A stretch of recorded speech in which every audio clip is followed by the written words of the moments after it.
already. Hello, everyone. Strangers that are here to have fun. Welcome to Worldbuilding for Lazy Dungeon Masters. How many of you are world builders yourself? Oh. Wow. How many are lazy dungeon masters? Yeah! We'll get more than that by the end of the show. Thank you so much for coming out. We're going to give you some fantastic tips on how to create your own worlds. We have a focus towards Dungeons and Dragons, I think, just by the nature of the panel and the panelists, but a lot of this advice will be applied to whatever sort of world you're making, particularly for tabletop role-playing games. Before we go any farther, let's introduce the panel. First of all, I'm your gracious host, James Haeck. I'm the lead writer for D&D Beyond, and I've worked for Wizards of the Coast on Waterdeep Dragon Heist and Baldur's Gate Descent into Avernus. But this panel isn't about me. I prep far too much for my games to be on this panel. Let's talk about everyone else. Yeah, let's start with you. Hi, I'm Makenzie De Armas, Makenzie Lane DA on Twitter. I am an independent tabletop role-playing games online content creator, so you may know me as a frequent guest on the Scraticus Academy Twitch channel, the co-host and current DM for the One-on-One A D&D Duet Campaign podcast, and most recently, one of the writers for Matt Colville's tentatively named Player's Guide to Capital. Woo! Hi, my name is Morrigan Robbins. I work on D&D lore research at Wizards of the Coast, and you can find me on Twitter at Morrigan T.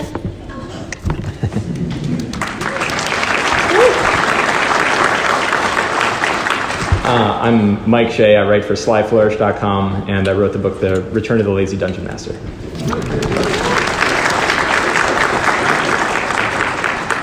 Hi y'all, I'm Renee Rhodes. I am the DM for Fate and the Fable Maidens podcast, which is a family-friendly D&D podcast, actual play. We have a lot of fun, and I also appear pretty regularly on Scraticus Academy streams, as well as some other intermittent streams on other channels. But in my day job, I also get to game all the time. I am the lead writer for Weave by Monocle Society, which we are not here to talk about today, but is a pretty good game if you're a lazy dungeon master. So just if that's interesting to you, let me know.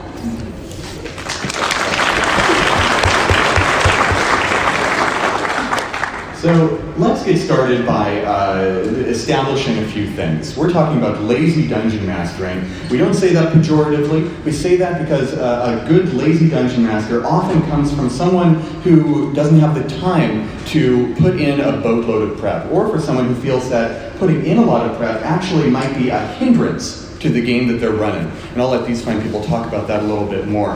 And when it comes to world building, we're talking about creating a secondary world, a setting that any sort of fantasy role-playing story can take place in. And when it comes to lazy world building, we find that it often helps to start with the small things first. As a dungeon master, I am often the opposite. I start with big things, cosmos, gods, nations, political conflicts, but that may not be the right way to start. So let's just start about starting small. Don't worry about what's on there. Talk about whatever you like. These are just a couple of notes for everyone out there. Well, instinctively come up with things and find threads, and you can expand between sessions. So you just need to fill that time for that first session, and the threads will go, and you just have to pick one. Well, one of my favorite things to do for campaigns is I really like collaborative world building, and so very recently for one of the campaigns I just ran, I basically was like, I let my other players sort of, they had created these wonderful characters, and they were interacting with each other and making like inter-character relationships, and as they were sort of exploring those relationships just sort of together and like texting back and forth in like a group chat, like it was like, oh, so there is a resident advisor. Okay, that's a character now, because that character now has a connection to you, and I'll just take that and flesh them out a little bit, maybe add like a couple secrets here and there for you to discover later, and we'll pop them into the world. And like, oh, your character is a serial dater? Cool, we're gonna encounter one of your ex-girlfriends. Woo! And then like expanding on that and being like, okay, we're gonna start out small, and then as you like, as much as it's like people don't care about like the big cosmos and stuff, they'll care about it if it affects something very close to them. So it's like maybe like, yeah, you meet their ex-girlfriend, but also their ex-girlfriend is God touched, and now that's coming into play. And now they care a little bit about the bigger world, but it's because you started out small and you started out with something that is very close to that player's heart. And then from there, they start following those threads and they start that spiral outward to look at the bigger picture. But starting out small and starting out with those characters and those locations that mean the most to your players will get their interest into that and sort of hook them into your world, and you can sort of take them step by step from there. That raises a really good point, because we're talking about sort of character-first world building here. That's sort of the heart of this spiral. And if you've got a character who's a cleric or a paladin or someone who's intricately connected to a god or some major source of power, then you do have to kind of look out to the bigger picture just to start the campaign, or rely on them to create it for you. One of my favorite things is when I'm starting a session with characters and I see the characters that they brought to the table, and is finding the common thread between them. And sometimes it's extremely easy and sometimes it's a little bit more difficult. I think the easiest time I had, going back to Waterdeep Dragon Heist, was everyone built the background noble. And I was like, I know exactly what kind of game we're running. Get ready for all of the politics ever. I'm going to be real honest. I'm feeling like I might be a little too lazy to be on this panel. I don't think that's possible. So I've never started small in my life, because that presumes that I start before the game.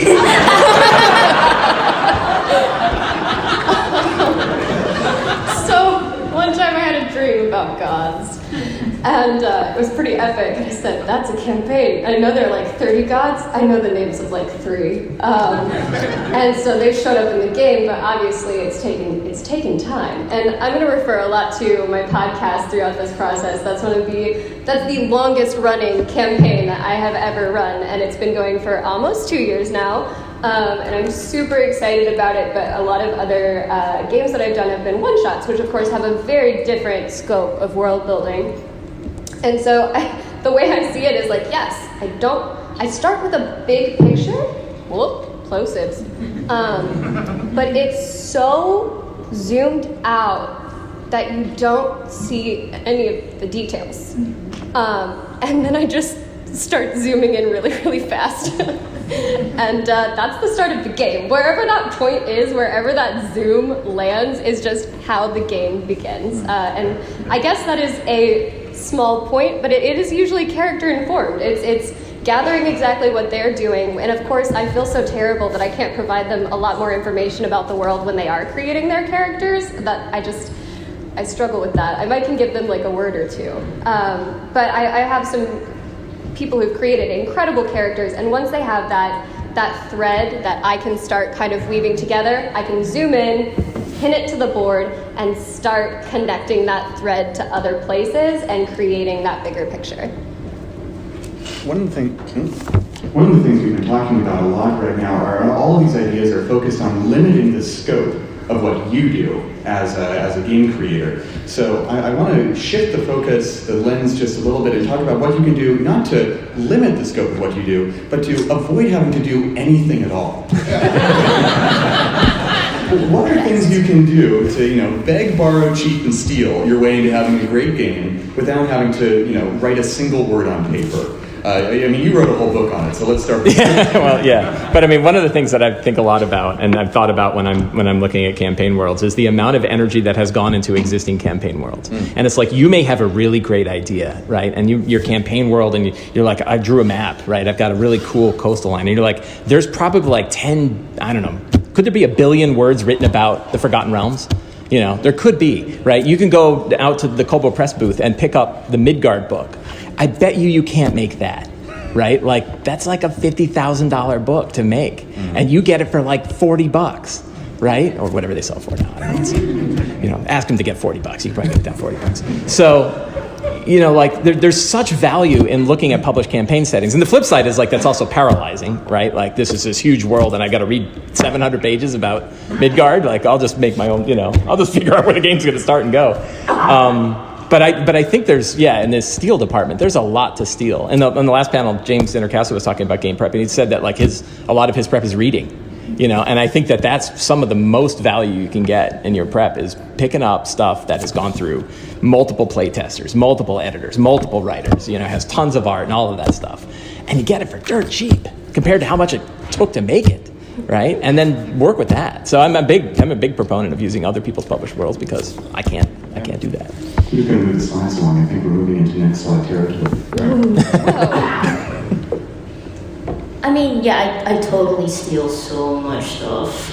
I mean, I enjoy, like, as a creator, I enjoy looking at, like, gods and pantheons, and I enjoy looking at, like, cosmology and how that affects, like, the world beneath it. But, like, all of my gods and pantheons, I've totally stolen them. Like, recently I just reskinned a bunch of Forgotten Realm gods and just changed a couple of things, and I was like, yep, that's good. And then for my most recent campaign, I just took, like, the Norse pantheon, the Greek pantheon, the Egyptian pantheon. I went very Percy Jackson and just was like, yeah, they already exist. Everyone kind of has preconceptions of them. We'll just pop them in. It's fine. But I think there's something to be said about stealing, but also stealing consciously. Like, if you love something, you are going to be tempted to borrow from it, and that's just how loving something works. You love it, you want to emulate it. But when you look at things that you like, be sure to also, like, look at them consciously, be able to figure out what you like, but also be able to figure out what you don't like. And also look at the history from that, and look at where you're stealing your stories from. Speaking as someone who is a person of color and speaking from, like, a more a marginalized creator perspective, be wary of where you're stealing your stories from, and be wary of the inherent power balances that come from those creators. So if you're looking at something that started out with, like, Tolkien-esque world building and, like, colonialism, there are going to be colonialist overtones, and as you steal that, you have to be conscious of that and whether or not, and if that reflects the type of world you want to create. That's something I've always been conscious of, like, what, like, the racial structures do and what the power structures do, and maybe that's just because of my perspective as a marginalized creator, but that's something that I would caution for when you're stealing. Be able to steal consciously and be able to understand what makes something work and what doesn't. Like, Tolkien has, like, what is you coined the term, racial enclaves, where it's everyone, all the dwarves live here, all the elves live here. Wow. And, like, Tolkien has, like, there is long-standing history for that, but people who borrowed from Tolkien, they don't get that history, so they just put everyone in their little boxes, and there's no explanation as to why they've never mixed it, even though they are in very urban cities where realistically there would be some mingling and some cosmopolitan structure.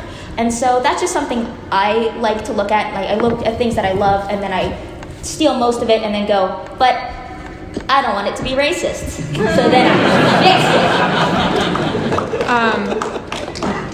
I think so. Being able to, like, mix things in an interesting way. So, like, you steal one thing here and one thing here and mix it together is really fun.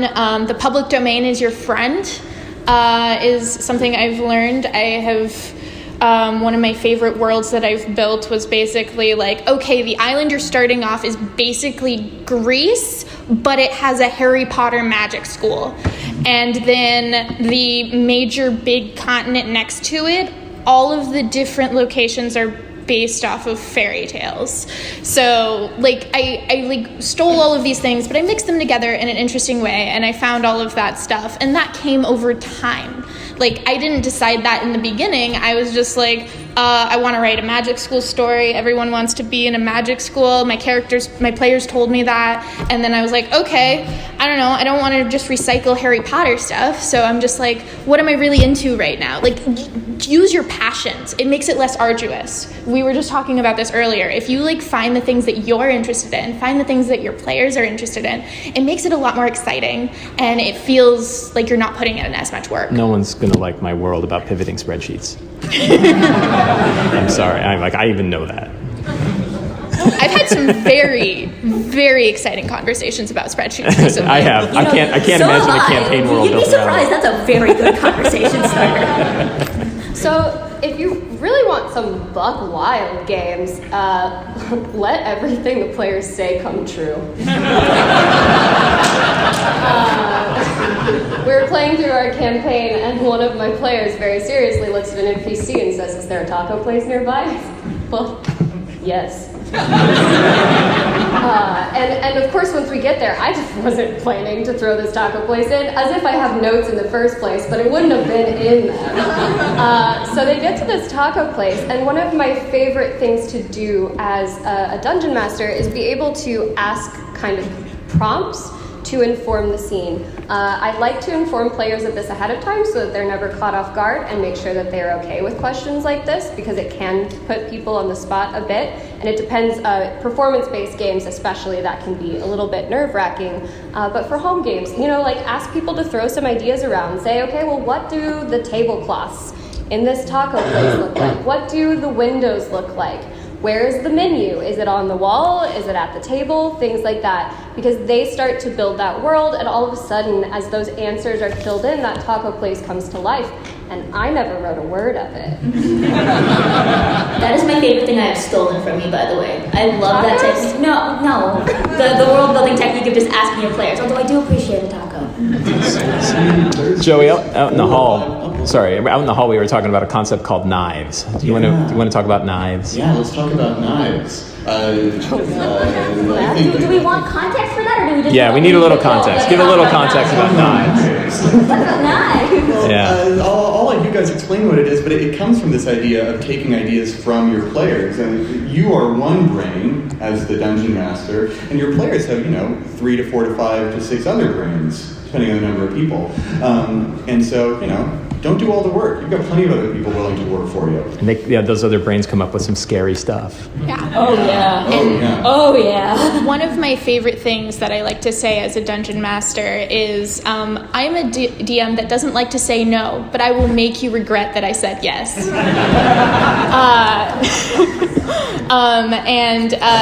I was actually, this was a game that I finally got to play in a game recently. There was a game I was playing in. We had our session 0, and it wasn't like, I'm used to session 0s where I'm being handed out packets about a world, and I remember the time I was brokenhearted when people didn't like my packet. It's the hardest thing a DM has to learn, is that nobody cares about your bullshit world. But it was really nice because basically what they were asking was what characters have you brought to me? We did all our character creation before the session 0, and we just kind of decided things about the world based on the characters we created. So this one character was I lived in a tower for years, and there's other towers like this, and oh yeah, I was raised by a fairy AI cult. So now we know there's a fairy AI cult in this world and a bunch of ruined towers. Okay. My character grew up in a small village, and we ended up starting in that small village.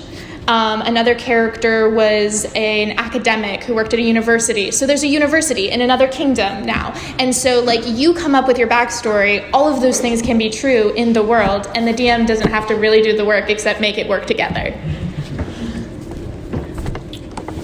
Can I give an example of a knife? A knife? Oh, yeah. Like a knife that was coming. So I'm going to talk about knives, and this is a really bad knife. So I had again, no one wants to hear about other people's D&D games either, along with their worlds. But so I'll be very brief. They were attacked by a wizard. A wizard cast acid arrow and burned a hole through their ship. And they went back to port, and everyone's like, "What happened to your ship?" And they're like, "We were attacked by an acid kraken." And I'm like, acid kraken, right? And they're all like, "Oh man!" He wrote it down. He wrote down acid kraken, right? And then I'm just gonna let that go for a while, right? And then they're getting attacked, and a kraken tentacle comes and opens up and starts spewing acid at them. I'm like, we got attacked by an acid kraken. So that's a knife, right? When the players hand things to you, and you just smile and grin and write it down. That's a knife. Yeah. And I often hear about knives in the context of player backstories. Knives are given you at the start of the game. They can happen at any time. Some players, I've seen get to the point where they don't like writing backstories because they know it will be wielded against them. Right? All my family members are dead. I have no friends. I came from nowhere. You can't hurt me with my character, Dungeon Master.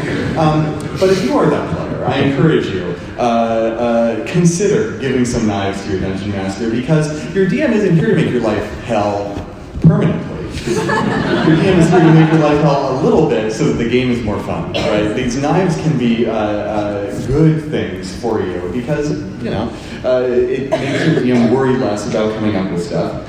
And suddenly, the campaign is tailored to your character a little bit. You've actively benefited from a story that is now more directly interesting to you. What are some other examples of knives? So, you're gonna call me out, aren't you, Renee? I got your permission first. Don't act like I did it. No, you totally are. So, on Monday nights, I have the great joy of playing with Mac in a campaign called Tact and Diplomacy. It's not D&D, it's Shadows of Esteren. It is Shadows of Esteren. However, we sit down for session 0, and Matt comes in. She goes, "Oh, I've created a tragic child." And we go, "Oh, joy." Because we know that is going to make the game so interesting. It gives not only the other players a foundation to build upon in the interactions with that character, but also the Dungeon Master for the story and for the world building. And Mac hands out knives as much as she hands out smiles. And you know, because every time she messages the DM another knife, another thing, she goes, and smiles. And we all know this by now. So as the campaign has gone on, it did start with that backstory, that character backstory, but then every episode, sometimes new things occur to the players about their character or about something that they've experienced before. And so that adds on and on and on, and soon you have like a full set of cutlery. There's steak knives, there's butcher knives, there's machetes, there's butter knives. Tiny little stilettos. It's not cutlery, it's an armory. Painful needles. Yeah, I've been told to stop. I've given too many knives. The DM's like, "You need to chill." And I'm like, "Okay." No. It's gotten to a point where she sends knives in text messages, just like emojis. Do smiles and so this concept of smiles and knives, does that come from somewhere? Is that a Oh no! Is that a thing in a system somewhere, Something or is that just that people give out regularly? Right. That's not creepy. Yeah. Well, knives are I didn't want to say like candy or something. Don't take candy from strangers, y'all. So there is actually a positive version of knives, and we use them in one of my games, and it's called Moments. And so this is another tool you can use to try and like kind of guide your game and guide your world building in a way that the characters want. And so if your characters come with these like awesome characters that they want, and they want their backstories to be used, and they want to be a little tortured, right? But some of them just really want moments to happen in the game, and those moments could be knives, or those moments could be like, I want to become king. I want to kiss the queen awake. I want to make a hard decision. I want to adopt a child. I want to fight in a war. Things like that. And then you write all this stuff down and like, okay, so there's a war up north. There's a queen. There's maybe like some like all of these things. And you can work towards making these moments happen and trying to at least create the opportunities so these moments can exist. Maybe not guaranteeing them, but that's what makes the journey fun. And to add on that, that's a great thing to talk about in session 0, what a player's expectations and goals are for their characters, and just kind of get that idea and set those expectations, make sure everyone's on the same page. But then all of a sudden, you're feeling more prepared when you go into session 1. So this is probably pretty common. Does everybody know what a session 0 is? Is there any? I see a lot of nods. Yeah, Stan, there's one right there. She doesn't know about session 0. If What's a session 0? Learn about session 0. This panel will be worth Been valuable, and how it relates to world building. Yeah. Feel free to add in if I miss something. But session 0, in very, very short, is a session you have before the campaign itself actually begins. It's sometimes character creation happens in session 0. Sometimes we talk about moments and knives in session 0. Oftentimes we'll put down sort of hard limits in session 0. I don't want this campaign to feature, parental death, for instance. And if I tell my GM that, and my Dungeon Master is a good person, they'll say, okay, we'll shy away from that because it won't be fun for you and by extension for the group, if that's a big theme in our campaign. Does that encapsulate pretty much anything else? To add on, I do try to discuss goals, expectations, and hopes for the game, just because someone may come in and say, oh, I just really want to combat, I really want to fight things, which is great, but if no one else's expectation is the same, then you're going to have a lot of clashing and a lot of people who walk away feeling like they didn't enjoy it. So if you understand what they're hoping, not only for their character, but from the game overall, you can cater it accordingly to each individual at the table, and hopefully make it an enjoyable game for everyone. And moreover, session 0 is a good place to introduce new stuff too. Like if you want to introduce anything you've learned at this panel, it won't just happen naturally. You need to be able to tell your players that it's a good thing that you want to introduce. And then, you can explain it to them, they can give you feedback, and suddenly you can tailor all these concepts specifically to your group rather than just sort of scattershot hoping that it'll work. Sorry, go ahead. I am a lazy dungeon master, and I understand that some of the hardest part about playing D&D as an adult is not all the rules. It's finding people to play with in a time that works for everyone. So, as this is the Lazy Dungeon Master panel, I want to say, because Session 0 does create, it's a time before you start playing the game. So what I like to do is I actually kind of have a 20-minute Session 0 and just kind of get out guidelines and do kind of a half session in the same session, because that way we can start playing right away and we can kind of get the feel of things. So I definitely recommend doing that if you have the opportunity to do it and you don't know when you're going to play again. If you have players who are interested in doing a full hour, 2-hour Session 0, by all means, and you want to put in that prep work, but there are alternatives to still using these concepts without taking a whole section where you're not actually playing the game to do it. I think yes, I agree with that completely. I love having a mini session at the end, of your prep. And one of the other things that I have found really useful, and I think it helps, constrain the world building to things that are going to matter to your players, is to write a 1-page campaign summary of what, on the assumption that you've already got some initial agreement about, hey, we're all going to play Ghost of Saltmarsh, right? You can have a 1-page guide that is written in the second person. And when you write it in the second person, you're referring continually to you being the characters that they are. You're constraining all of the stuff that they're not concerned with out. And you have this 1 page, which they will actually be able to read because it's only 1 page.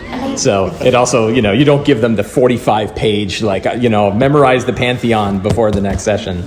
But instead you can say, here are the 4 things that really matter when you're hanging out in Saltmarsh. And I think also, what I use for Session 0 is once you understand what your players' expectations are, you know what you need to prep, to very air quotes the term. Because I have, when one of my campaigns, my players are very, he is very linear. It's the campaign I run for one-on-one. He's a very linear, I want a goal, I want to do this, and I want steps to do it, and I want to know that progress. So I know, okay, I just need to prep this. But for other campaigns, I knew they're chaotic gremlins. They're going to do whatever they want. I'm just going to ask them, where do you want to go? You got your car, where do you drive? Go, show me, tell me, take me along. And so knowing what your players want and what will help them have fun helps you know, okay, I need to prep this much and I don't have to worry about anything else. And that's me. Yeah, and this is one of the big benefits of stealing from published campaign material or even taking ideas from other popular sources, is that suddenly it's information that your players don't have to memorize. It's information that you don't have to put on your one sheet. You can say, this campaign is set in the Forgotten Realms or whatever. Your players will be like, oh, okay, I know vaguely where the geography is if they played Forgotten Realms before, and I know vaguely what the Pantheon is like. Or, they have an easy reference if they want to know that stuff. I want to ask you guys one last question before we go to Q&A. And I want to ask, what are some of your favorite things to steal from for your game? Oh, I always have a good one. Don't start with me. I mean, you know my answer. Oh, yeah? Yeah. The Wizard of Oz. It's honestly, if you've actually, there's 40 books, first of all. Most people don't know that. Actually, you guys all probably know that because you're nerds.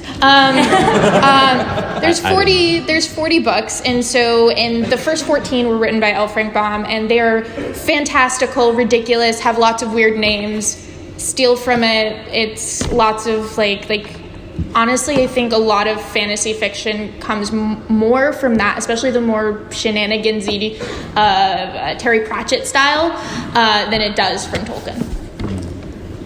I steal from what is exactly outside my front door, because I'm really lazy, and I also never leave my apartment, so I just look out the window and go, okay. So the last campaign I ran over on Scratch's Academy, it had a very different setting. It was set in a more of it's still D&D, but it was a retro 80s style, and I took a lot of inspiration from what was exactly outside my front door, which is my college town. It's very, has this very retro, old-timey, brick-faced neon aesthetic, and it's just these long streets with very, very cookie cutter houses in this sort of flat landscape, and I just love that idea of like taking this thing that looks so mundane and adding something to it, and adding something that'll just make it spark, because I have to see this every day. There has to be something else here. I'm bored. Let me make the thing, or make my own world interesting, and give me something to look out the window and be like, yes, I can make that mundane diner.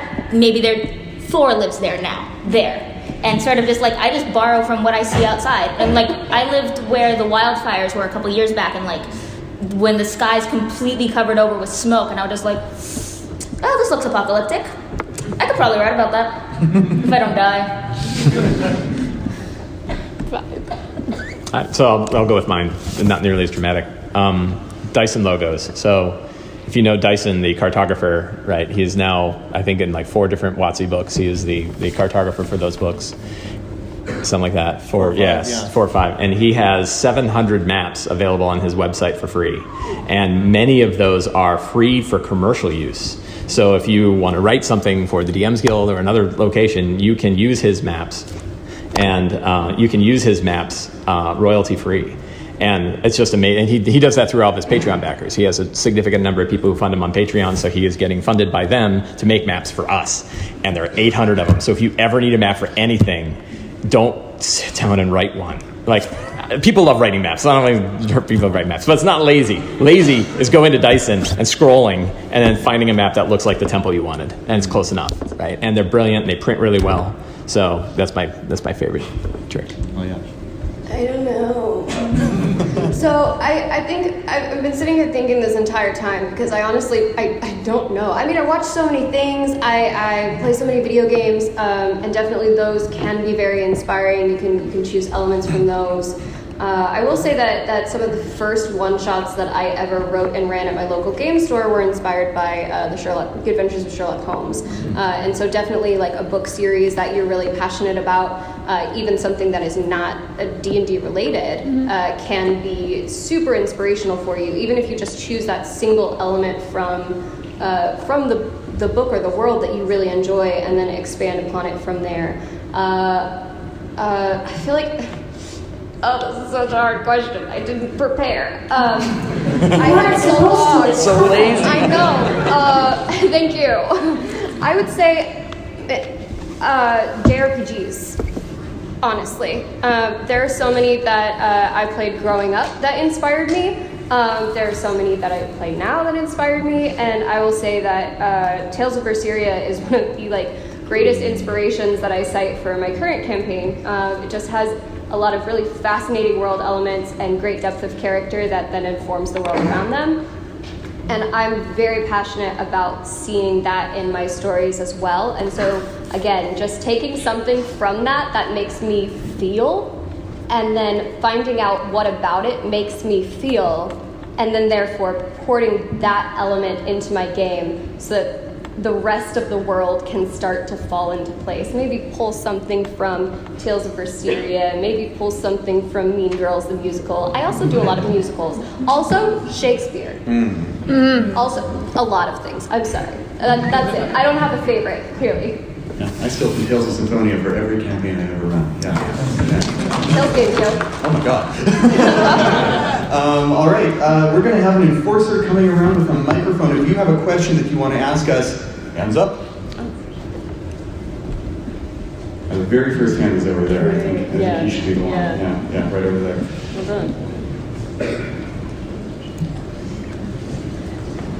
done. Far side. All the way. All the way. White shirt. Yep. Yeah. So my question was, what's the laziest way you can build cities that would flesh out into kind of larger towns? Because your characters aren't going to try to have one small town, so eventually they have to go to a city. So one of my favorite things that people actually do, all the time in the entertainment industry, is take maps of real life cities and then just kind of turn them. Take something and turn it 90 degrees. Yeah. So Like a lot of them are just like maps of other cities and like this district is now this. I did that. I'm from San Francisco. I took San Francisco and I made that my super weird sci-fi alien city for another game I was running. You laugh at that, but Chris Perkins, during the 5e playtest, made his campaign setting map a map of the United Kingdom flipped north to south, and it took me 5 hours to notice. Flipping maps is no joke. The thing is, also, if you're not a map person, because I hate maps, I run an urban heist campaign in a 20-story canal city the size of Las Vegas, and I have not once drawn a map. Because what I did was I just made a table, and I was like, level 1 through 2 is this. Level 3 through 5, you'll find residents. This is like the mall district. Levels 5 through 15, resident housing, all tenement housing. When you go up to level 16, okay, now you're starting to get to the posher areas. You're gonna find like the nice taverns and like the hotels and the lavish theaters, and you get higher and higher. And I literally gave my player just a table, like a 10-line table. It's like, here's what you can find on each level of the city. I'm not drawing a map of 20 stories of Las Vegas. It's just not happening. I don't have time. So that's another way to do it. It's just like, no, like in this vague direction, you can find this. And that's enough for your players to be like, if I need something, I can go there. And then once you get there, then you can sort of fill in the gaps as you go. Also ask the internet.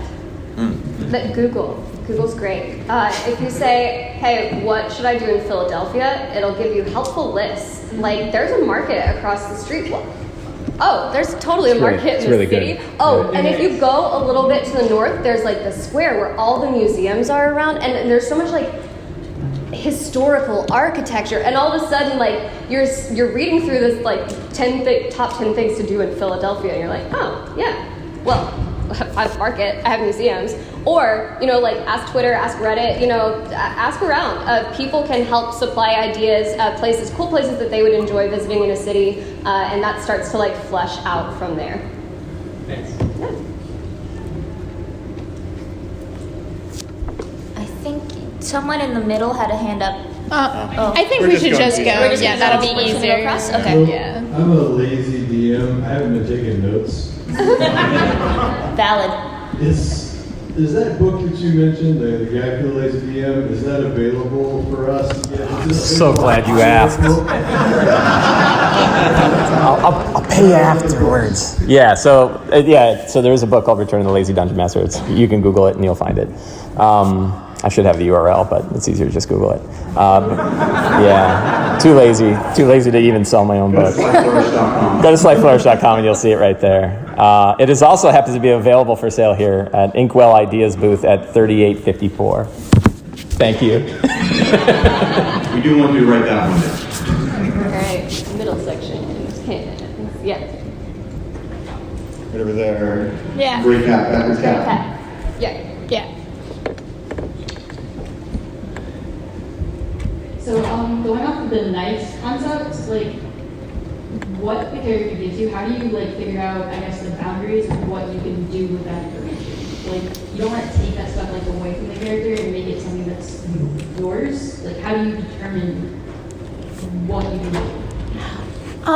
I think putting things in danger with always the opportunity that they can get those things back is a really useful tool.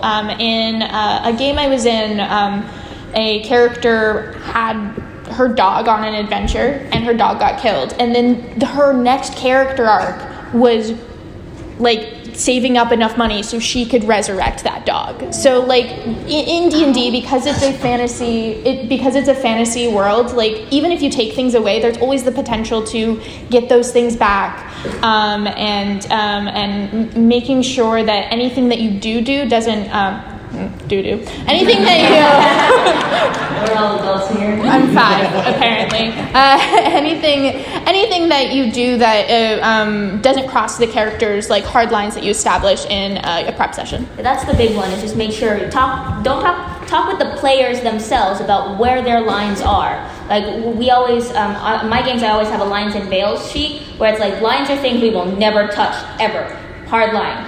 So, and if your players like don't want any of their characters in their backstory to die, then you just, they don't have to die. You can maybe endanger them in other ways. Maybe like their town is like under a curse or something like that. But like just the easiest way to make sure you don't cross any boundaries is just to talk about those boundaries with the people you're playing with.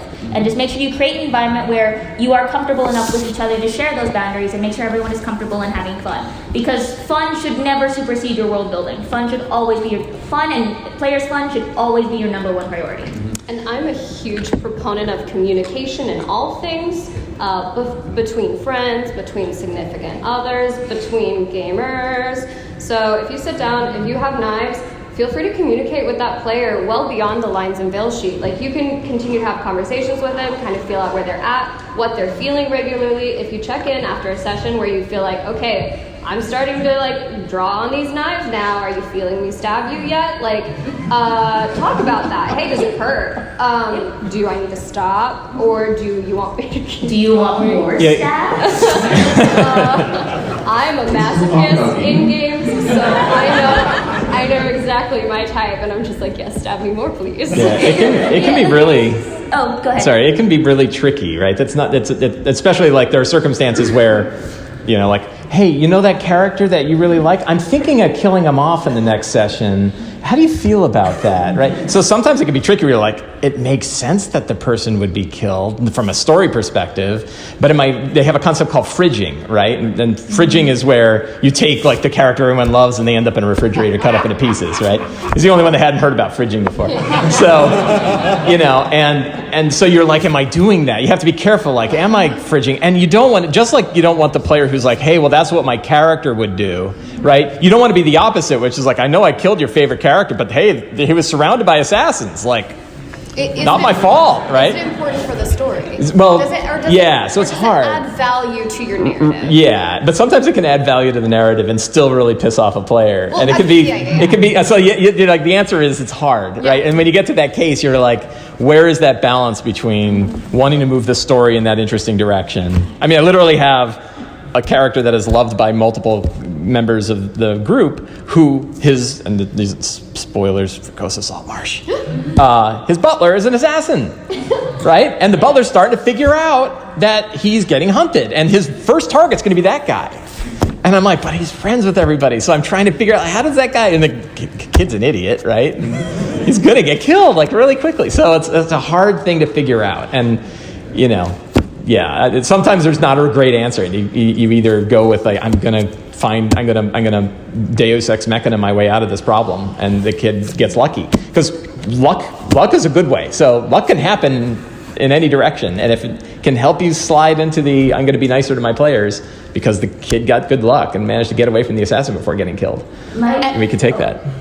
I think that, you know, at the end of the day, we are, like, even as dungeon masters, like, we jokingly call ourselves gods of the world we create, but like, we're human. We're going to make mistakes. We might end up accidentally offending our players when we do things like that. So I think, like, when you realize you've done something like that, that's actually the proper time to, like, empower your character and be like, okay, well, this has already happened, but here are the steps you can take to get this back, and like, put that into place. My favorite saying to add on to the addendum of knives is like, we give, like when I talk to my DM, I'm like, I give you knives because I trust that you know how to use them. That's the point. It's like, I wouldn't give someone I don't trust a knife. So you have to build up that trust with your players, so they're like, I trust you that you'll hurt me in a safe way. You'll hurt me for the benefit of the story, right? For the fun of the game. You'll hurt me in a way that I know I will enjoy it, even though I might be angry at you in the moment. I might cry. Oh, definitely. I will absolutely cry. You're right. Any other questions? That guy's had his hand up a whole lot. It's coming around. Mike's coming right here. Come around. Okay, reach out. My question is, how much world building would you do to optimize your session 0? Like, how much prep do you need for your players to have context before you have session 0? I mean, if you don't want to, you don't have to have done anything. You can actually sit down and learn more about what you want to do for world building from session 0 if you want, and start using that to inform what you're going to do for session 1. Now, I think that completely varies. Some people may have bullet points, or some people may have a general idea, or starting small, like you may have the village or the quest line kind of planned out. But Frankly, if you're comfortable with it, you could have nothing, walk in, learn from the players what they want to see in a game or what they've come up with for their characters so far, and start from there. I would sometimes it's just like a genre. Like, I know I want to do retro suburban fantasy. That's what I want. Fill in the gaps. And then from session 0, I'll build out what they want. Or pirates. That's it. That's all I got for session 0. And then you just sort of build out from there. Because if you come into session 0 with this is what I want, then you get into the issue of you give your players that packet and then they don't read it and they just don't give a darn. Mm-hmm. And so 1 or 2 words is probably all you need. I think the 1-page handout is probably the most I would do. So I think going into a session 0 and gathering a lot of information from the players and you obviously want to structure it somewhat and have some idea about what you want to do. But if you kind of have a pretty decent idea of where you're going. So I think one of my next campaigns is going to be an Eberron campaign. And the book just came out. And my instructions, in this case, I don't really have to do a one sheet because there's a book. But I'm not going to expect that they've read 300 pages of Eberron before they show up at session 1. But luckily, the book is pretty well designed. And you can start reading and get as far as you can. If you only get 5 pages, you'll have 5 pages. If you get 50, you're going to have 50. And from a player perspective, they'll be better off knowing what's going to go on. But I don't think I'm going to, I think for that one, I'm probably going to have even less than normal. So reading, if you're running a world that is already built, which I recommend because it's, capitalizing all that value, then reading it is probably a big deal. Otherwise, I think sticking to that sheet and saying what matter, constantly think about second person. What matters to the characters? What gods matter to them? What societies matter to them? And then, and in a lot of cases, you're going to get that from them more than you're going to give it to them.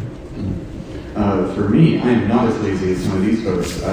My session 0 tends to begin before anyone has sat down at the table. Usually when I'm inviting people into a campaign, I'll say, here are some ideas of what I want to play with you. Maybe Magic School, Eberron, or a fairy tale game. And from there, I'll see what people want to do.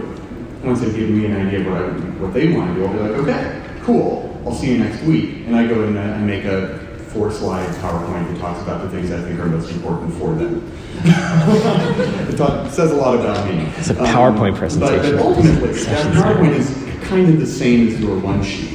The information is just in bigger text. Have you considered putting it into a spreadsheet, though? Right.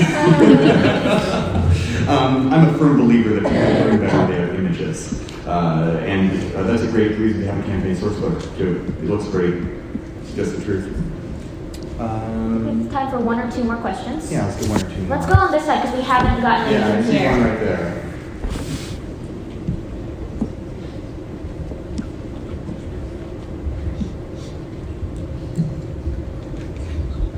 So when you're playing, especially Dungeons and Dragons, when I DM, I've noticed that the players who are more outgoing or maybe just more comfortable doing role-playing games tend to kind of take a lead, especially in a party where there's some newer people or some people who aren't as outgoing.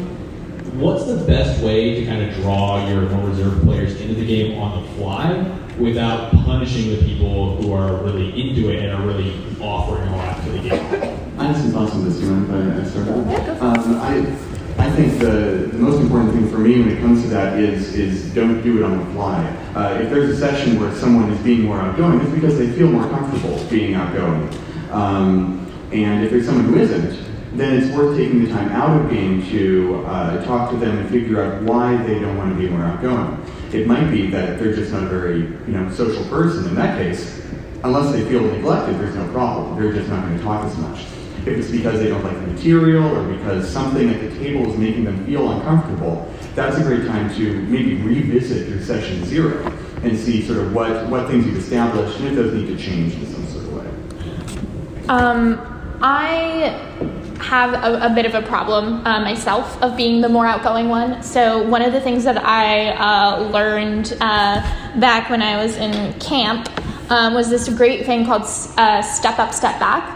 And I kind of use that, like when I'm talking about lines, veils, I also talk about expectations at the table because, we all have our tics, our things that we do that is going to rub people the wrong way. And just kind of having the expectations that this isn't like we are all coming here to have fun, and we succeed when we all have fun. We win at D&D by having fun, and just like setting up expectations and like really understanding like, okay, if that's the kind of role play you want to play, if you don't want to be as social, but if you want to be more social, please respect the time of other people. Like, especially when you have a lot of people, like I have a lot of games because I'm in a theater background where everyone is that overly outgoing person, and so we're all talking over each other. So more often than not, I think you'll see that happening when you're playing D&D, and so being able to kind of manage that kind of environment and being like, okay, everybody's saying what they want to do at the same time, I'm going to go in order, boom, boom, boom, boom, and only like everyone talks once at a time, that kind of thing.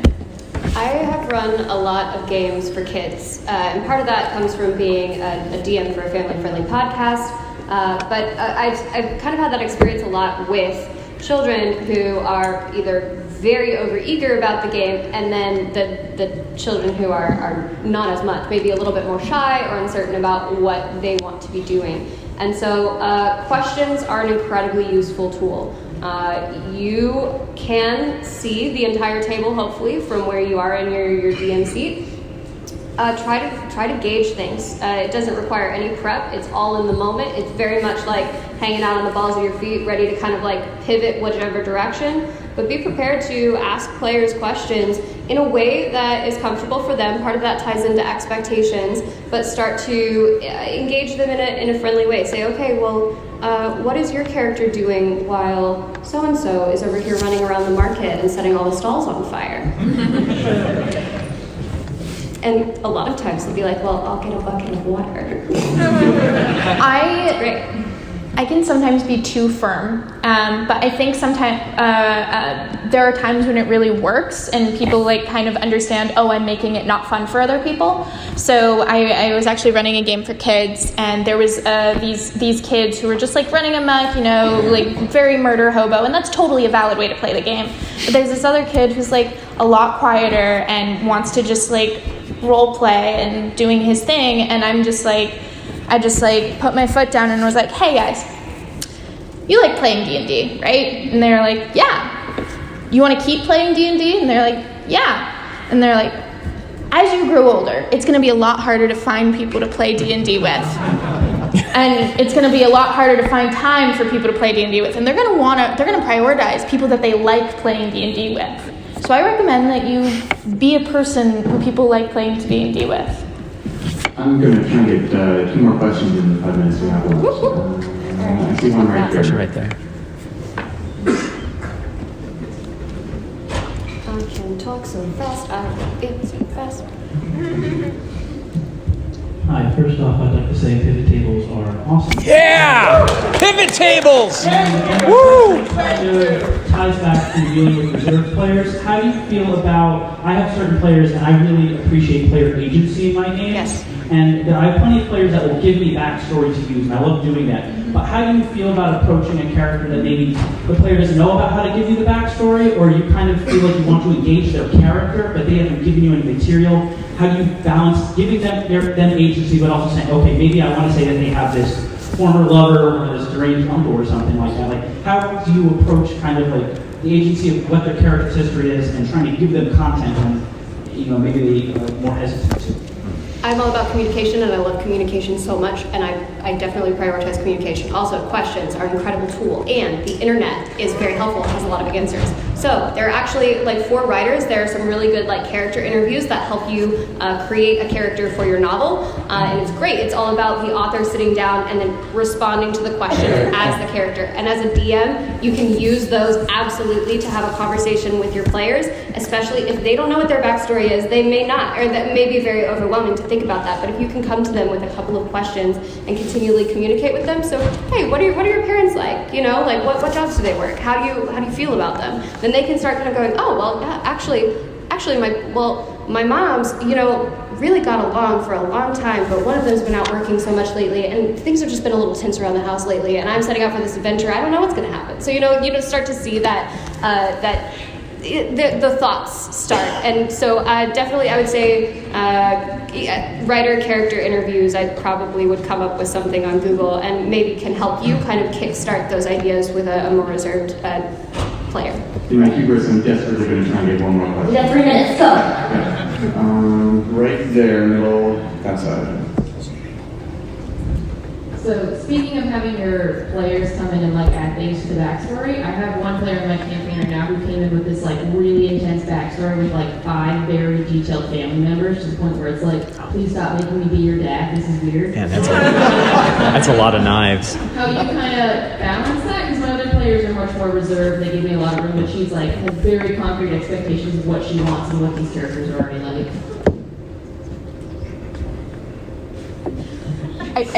Joey, I feel like you have experience. I don't want to talk anymore. Oh, you think so? I mean, I feel like we have some of that going on in our game.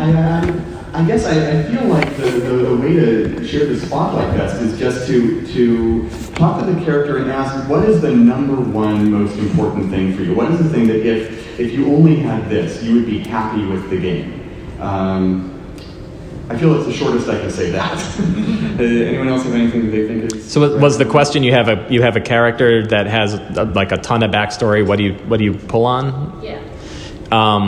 Yeah, I mean, right. So you don't have an obligation, just like they don't have an obligation to love your game world. You don't have an obligation to love every aspect of their character.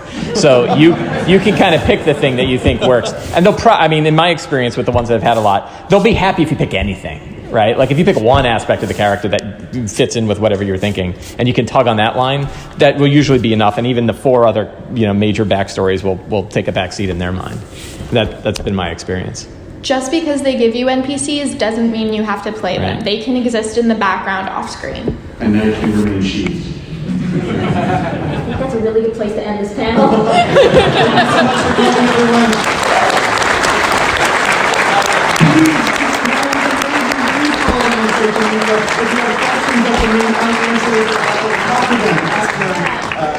Make sure that they can answer it online. Thanks so much for coming. Have a great PAX. Oh yeah, Twitter.